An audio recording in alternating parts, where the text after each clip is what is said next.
जय हिंद साथियों, नमस्कार। स्वागत है आप सभी का आपके अपने YouTube चैनल स्टडी वेंचर्स पर।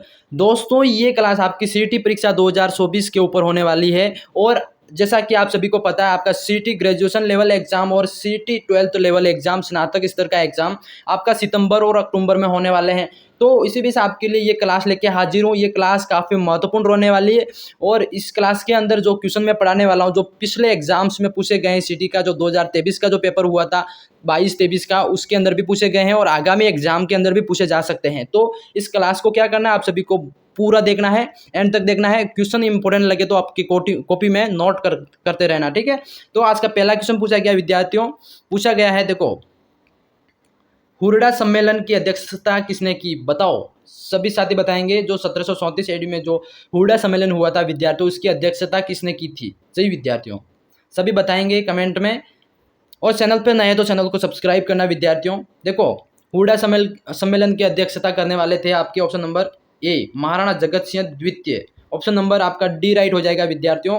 महाराणा जगत सिंह द्वितीय, इन्होंने हुरडा सम्मेलन की अध्यक्षता की थी, ठीक है। तो आपको याद रखना है, एग्जाम के अंदर पूछा जाता है तो आपको डी करेक्ट करके आना है। इसी तरह आपका क्वेश्चन 2 पूछा गया विद्यार्थियों, काफी महत्वपूर्ण प्रश्न है। पूछा जाता है आपसे, निम्न में से कौन सा किला यूनेस्को की विश्व धरोहर स्थल सूची में शामिल नहीं है। विद्यार्थियों, बताना है कि ऐसा कौन सा किला जो यूनेस्को की विश्व धरोहर स्थल सूची में शामिल नहीं है। तो गागरोन का तो शामिल है, जैसलमेर भी शामिल, कुंभलगढ़ भी शामिल है जो यूनेस्को की विश्व धरोहर स्थल सूची है। इसमें दोस्तों एकमात्र किला है जो अचलगढ़ का किला, ये आपका यूनेस्को की विश्व धरोहर सूची में शामिल नहीं है। तो आपका डी सही हो जाएगा। इसी तरह क्वेश्चन आपका 3 पूछा गया है विद्यार्थियों, काफी महत्वपूर्ण प्रश्न है। पूछा जाता है आपसे, जयपुर के किस शासक ने ब्रजनीति उपनाम से कविताओं की रचना की। काफी महत्वपूर्ण प्रश्न है साथियों। बताना है आप सभी को कि जयपुर के किस शासक ने ब्रजनीति उपनाम कविताओं की रचना की। तो आप सभी को कमेंट सेक्शन में आंसर देना है। क्या देना है? आंसर देना है, ठीक है।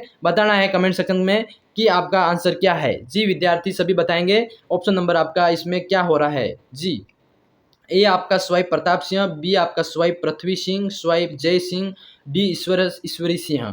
जी साथियों, इसमें आपका कौन सा राइट हो जाएगा? तो आपका इसमें दिमाग लगाओ, कौन सा सही हो रहा है। ऑप्शन नंबर ए आपका सही हो जाएगा, स्वाइप प्रताप सिंह, इन्होंने ब्रजनिधि उपनाम से कविताओं की रचना की थी, ठीक है। ऑप्शन ए आपका सही हो जाएगा। क्वेश्चन आपका 4 पूछा गया है विद्यार्थियों।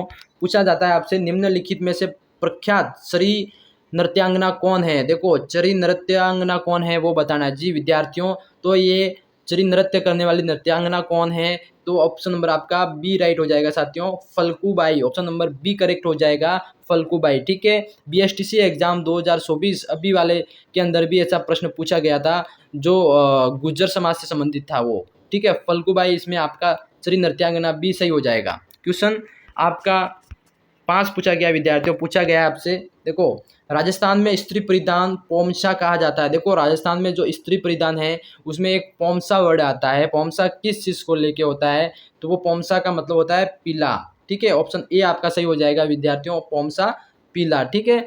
तो ए आपका सही हो जाएगा, याद रखना है आप सभी को। क्वेश्चन आपका से पूछा जाता है विद्यार्थियों, इसी तरह के क्वेश्चन एग्जाम के अंदर पूछे जाएंगे। क्लास को एंड तक जरूर देखना आप सभी। राजस्थान केसरी समाचार पत्र प्रकाशन किसने प्रारंभ किया? देखो, राजस्थान केसरी समाचार पत्र प्रकाशन किसने प्रारंभ किया? तो राजस्थान केसरी का प्रश्न पूछा जाता है समाचार पत्र से रिलेटेड, तो आपका ए Vijay Singh Pathik, option number A correct हो जाएगा विद्यार्थियों। विजय सिंह पथिक जी ने राजस्थान केसरी समाचार पत्र का प्रकाशन मतलब इन्होंने स्टार्ट किया था, ठीक है। याद रखना है आपको। क्वेश्चन आपका 7 पूछा जाता है विद्यार्थियों। हल्दीघाटी के युद्ध के बाद महाराणा प्रताप ने अपनी राजधानी कहाँ स्थापित की? देखो, हल्दीघाटी युद्ध के बाद महाराणा प्रताप ने अपनी राजधानी कहाँ स्थापित की? तो आपके सामने 4 ऑप्शन है, गोगुंदा, बी कोल्यारी, सी चावंड, डी जावर। जी विद्यार्थियों, कहाँ किया था? तो आपका ऑप्शन नंबर सी राइट हो जाएगा, चावंड में महाराणा प्रताप ने अपनी राजधानी स्थापित की थी, ठीक है। क्वेश्चन आपका 8 पूछा जाता है साथियों। पूछा जाता है आपसे, देखो, गणगौर किस महीने में मनाई जाती है? विद्यार्थियों, ये वाला प्रश्न है आपके बीएसटीसी 2024 के अंदर भी पूछा गया था कि गणगौर हिंदू माह के अनुसार, हिंदी वर्ष के अनुसार गणगौर किस महीने में मनाई जाती है? तो आपका चैत्र, डी राइट हो जाएगा, ठीक है। इसी तरह क्वेश्चन आपका 9 पूछा गया है विद्यार्थियों, काफी महत्वपूर्ण प्रश्न है। सैंधव सभ्यता के किस स्थल से जो जुते हुए खेत के प्रमाण मिले विद्यार्थियों? तो वो कौन सी सभ्यता है? सिंधु घाटी सभ्यता, मतलब सैंधव सभ्यता के कौन से स्थल से जो जुते हुए खेत के प्रमाण मिले विद्यार्थियों, तो वो कौन सा सही हो जाएगा आपका? Kalibangan, option number D. ठीक है, कालीबंगा ऐसी सभ्यता जहाँ से जुते हुए खेत के प्रमाण मिले हैं। ठीक है, याद रखना है आप सभी को, क्वेश्चन आपका 10 पूछा जाता है। मैं जल्दी जल्दी क्वेश्चन इसलिए करवा रहा हूँ विद्यार्थियों, क्योंकि आप सभी जल्दी से क्लास को देख सको। ठीक है, क्वेश्चन आपका 10 पूछा गया विद्यार्थियों। देखो, उषा मस्जिद कहाँ स्थित है? देखो, उषा मस्जिद कहाँ स्थित है बताना जी विद्यार्थियों। उषा मस्जिद आपका हो जाएगा बयाना में। ठीक है, ऑप्शन नंबर डी आपका सही हो जाएगा, बयाना के अंदर उषा मस्जिद स्थित है, तो ऑप्शन नंबर डी करेक्ट हो जाएगा। ठीक है, क्वेश्चन आपका 11 पूछा जाता है विद्यार्थियों। पूछा गया है आपसे 1857 के विद्रोह की शुरुआत के समय उदयपुर में ब्रिटिश रेजिडेंट एजेंट कौन था? जी साथी, सभी को बताना है कि जो 1857 में जो विद्रोह हुआ था, उस समय जो अपने उदयपुर, राजस्थान उदयपुर जिले के अंदर जो ब्रिटिश रेजिडेंट एजेंट कौन था साथियों, तो वो आपका ऑप्शन नंबर डी सही हो जाएगा, कैप्टन शॉवर्स। ठीक है, शॉवर्स करके ये ब्रिटिश रेजिडेंट था जो उदयपुर में एजेंट था। ठीक है, इसी तरह क्वेश्चन 12 पूछा जाता है विद्यार्थियों। 12 पूछा गया है, काफी महत्वपूर्ण प्रश्न है। कू क्या है विद्यार्थियों? कू क्या है वो बताना है। तो कू आपका हो जाएगा भील जनजाति का घर। सभी को याद होगा भील जनजाति का घर क्या कहलाता है साथियों? कू कहलाता है। ठीक है, इसी तरह क्वेश्चन आपका 13 पूछा गया है विद्यार्थियों। काफी महत्वपूर्ण प्रश्न है। पृथ्वीराज तृतीय और मोहम्मद गौरी के मध्य कितने युद्ध लड़े गए थे, ये बताना है साथियों। तो पृथ्वीराज तृतीय और मोहम्मद गौरी के मध्य जो युद्ध लड़े गए थे, उनकी संख्या आपके दो युद्ध लड़े गए थे। दोनों युद्ध किस नाम से प्रसिद्ध हुए, वो आपको दोनों युद्ध का क्या क्या नाम था, तो वो युद्ध का नाम आपको कमेंट सेक्शन में बताना है, ताकि मुझे पता चल सके कि आपकी सिटी की तैयारी कैसे चल रही है। ठीक है, क्वेश्चन आपका 14 पूछा गया है साथियों। पूछा गया है आपसे, देखो, निम्नलिखित में से कौन सा पुरातात्विक स्थल उत्खननकर्ता से सम्मिलित नहीं है? देखो, मतलब जो उत्खनन करने वाले से सम्मिलित नहीं है, जो एक स्थल जो एक तो खुदाई करने वाली जगह और खुदाई करने वाले का नाम मतलब मिला हुआ नहीं है, वो पूछा है। ठीक है, तो आपका इसमें सही क्या हो जाएगा वो बताना है। ऑप्शन ए आहड़ सभ्यता में एच डी सांकलिया, बी आपका ओजियाना के एन पुरी, बेराट में डॉक्टर दयाराम साहनी, और डी आपका हो जाएगा बागोर वी एन मिश्र। तो दोस्तों इसमें ए भी सही है, बी सी भी सही है और डी भी सही है। तो इसमें ऑप्शन नंबर आपका जो बी है दोस्तों, ओजियाना के एन पुरी, ये आपका सुमेलित नहीं है, तो ऑप्शन नंबर बी करेक्ट हो जाएगा। ठीक है, इसी तरह क्वेश्चन आपका 15 पूछा जाता है। पूछा गया है साथियों, लोक देवता गोगाजी किस शासक के समकालीन थे? देखो, लोक देवता गोगाजी है जो किस शासक के समकालीन थे वो बताना है जी। तो वो शासक आपका हो जाएगा मोहम्मद गजनवी, मोहम्मद मेहमूदनी है, महमूद गजनवी। ठीक है विद्यार्थियों, मोहम्मद गजनवी या महमूद गजनवी क्या है, देखो आपको करेक्ट बताना। और लोक देवता गोगा जी के शासक के समकालीन थे, तो मोहम्मद गजनवी आपका सी राइट हो जाएगा। ठीक है, क्वेश्चन आपका 16 पूछा गया विद्यार्थियों। पूछा जाता है आपसे, राजस्थान में सीताबाड़ी का मेला का आयोजन कहाँ होता है? देखो, राजस्थान के अंदर जो सीताबाड़ी का मेला है दोस्तों, वो कहाँ भरता है जी? केलवाड़ा के अंदर भरता है, ऑप्शन नंबर सी आपका सही हो जाएगा साथियों। ठीक है, इसी तरह क्वेश्चन आपका 17 पूछा गया है विद्यार्थियों। पूछा जाता है आपसे कि अधोलिखित में से वाद्य यंत्र का प्रकार वाद्य यंत्र से असंगत युग में कौन सा है वो बताना है जी। तो आपका अवनदवाद जो कि जंतर मंत्र पूछा बताया है इन्होंने, तो ये आपका असंगत युग में है, तो राइट हो जाएगा ऑप्शन नंबर डी। ठीक है विद्यार्थियों, क्वेश्चन आपका 18 पूछा जाता है कि नेजा, जम्मा और रिकिया किस स्थानीय लोक देवता से संबंधित है जी।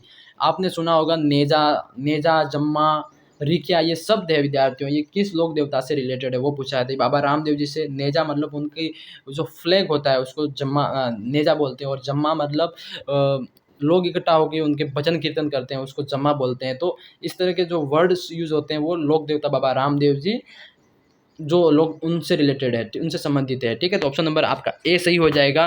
क्वेश्चन आपका 19 पूछा जाता है साथियों। पूछा गया आपसे, अधोलिखित में से कौन सा एक राजस्थान का मंदिर सुमेलित नहीं है? देखो, बताए गए युग में से एक राजस्थान का मंदिर सुमेलित नहीं है, तो आपका बताना वो कौन सा हो जाएगा। देखो, बारह देवरा शिव मंदिर भीलवाड़ा, तो ये शायद सही है। सूर्य मंदिर जालरापाटन, ये भी सही है। करणी माता मंदिर बीकानेर, ये भी सही है।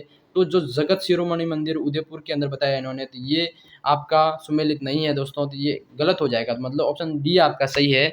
इसी तरह क्वेश्चन आपका 20 पूछा गया है विद्यार्थियों। काफ़ी महत्वपूर्ण प्रश्न है। पूछा गया है कि नथमल और सलीम सिंह की हवेलियाँ स्थित है। देखो, नथमल और सलीम सिंह की हवेलियाँ कहाँ स्थित है? तो नथमल और सलीम सिंह की हवेली आपकी जैसलमेर के अंदर है। ठीक है, बी आपका सही हो जाएगा, नथमल और सलीम सिंह की हवेली जैसलमेर के अंदर है। ठीक है विद्यार्थियों, इसी तरह क्वेश्चन आपका 21 पूछा जाता है साथियों। पूछा गया आपसे, निम्नलिखित में से किस जिले में अंतर्राष्ट्रीय और अंतर्राज्यीय सीमा दोनों है? ऐसा कौन सा जिला राजस्थान का जिसके अंदर अंतर्राष्ट्रीय सीमा भी है और अंतर्राज्यीय सीमा भी है? साथियों वो आपका हो जाएगा बाड़मेर के अंदर। ठीक है, बाड़मेर जिला ऐसा है जो अंतर्राष्ट्रीय सीमा भी उसमें यूज होती है और आती है, मतलब, और अंतर्राज्यीय सीमा भी मिलती है। ठीक है, तो ऑप्शन नंबर आपका बाड़मेर बी सही हो जाएगा साथियों। ऐसा प्रश्न पूछा जाए तो ध्यान से याद रखना, आप सभी को एग्जाम के अंदर अक्सर पूछे जाते हैं ऐसे प्रश्न विद्यार्थियों। ठीक है, और अगला प्रश्न पूछा गया है क्वेश्चन 22 विद्यार्थियों, पूछा गया आपसे शोरशान घास के मैदान किस जिले में स्थित है? देखो काफी महत्वपूर्ण प्रश्न है कि शोरशान घास के मैदान किस जिले में स्थित है विद्यार्थियों, तो ये आपका हो जाएगा Jalore. Jalore option number C सही हो जाएगा। आपको याद रखना जो शोरशान घास के मैदान है विद्यार्थियों, ये आपके जालोर के अंदर है। ठीक है, वेरी वेरी इंपॉर्टेंट क्वेश्चन है, आपको याद रखना है साथियों। अगला प्रश्न पूछा गया 23, निम्नलिखित में से कौन सा खनिज, ठीक है, उत्पादक जिला से सम्मिलित नहीं है? जी, एक खनिज है जो कौन सा जिला उत्पादित करता है उसका सम्मिलित नहीं है, वो पूछा है। देखो टंगस्टन तो नागौर के अंदर ही होता है, जैसे गोरनेट आपका टोंक के अंदर होता है, फेल्सफोर उदयपुर ये सम्मिलित नहीं है। ऑप्शन नंबर वॉलेस्टोनाइट सिरोही के अंदर ये सही है, तो आपका ऑप्शन नंबर सी सही हो जाएगा साथियों, सी आपका सम्मिलित नहीं है। ठीक है, इसी तरह क्वेश्चन आपका 24 पूछा गया है कि राष्ट्रीय ऊंट अनुसंधान केंद्र कहाँ स्थित है? देखो राष्ट्रीय ऊंट अनुसंधान केंद्र कहाँ स्थित है, ये आप सभी को बताना। राष्ट्रीय ऊंट अनुसंधान केंद्र विद्यार्थियों ये आपका सी 12 जिले के अंदर, 12 डिस्ट्रिक्ट के अंदर राष्ट्रीय ऊंट अनुसंधान केंद्र स्थित है। ठीक है, तो आप सभी को क्या करना है, सी राइट करना है। ठीक है, इसी तरह क्वेश्चन आपका 25 पूछा गया विद्यार्थियों, काफी महत्वपूर्ण प्रश्न है। पूछा जाता है कि छप्पन के मैदान अवस्थित है, जो छप्पन का मैदान है, ये प्रश्न विद्यार्थियों बीएसटीसी एग्जाम 2024 के अंदर भी पूछा गया था कि छप्पनिया मैदान कहाँ स्थित है, तो ये आपका हो जाएगा साथियों ऑप्शन नंबर ए सही हो जाएगा। प्रतापगढ़, राजस्थान के अंदर जो प्रतापगढ़ और बांसवाड़ा जिले का जो एरिया है दोस्तों, ये आपका छप्पनिया मैदान के नाम से प्रसिद्ध है। ठीक है, तो छप्पनिया मैदान ऑप्शन नंबर ए करेक्ट हो जाएगा आपका। ठीक है दोस्तों, क्वेश्चन 25 आपके लिए मैं लेके आया। ये वीडियो आपको कैसा लगा कमेंट सेक्शन में जरूर बताना। चैनल पर नए तो चैनल को सब्सक्राइब करना। मैं मिलता हूँ किसी नेक्स्ट क्लास में, तब तक के लिए जय हिंद जय भारत दोस्तों।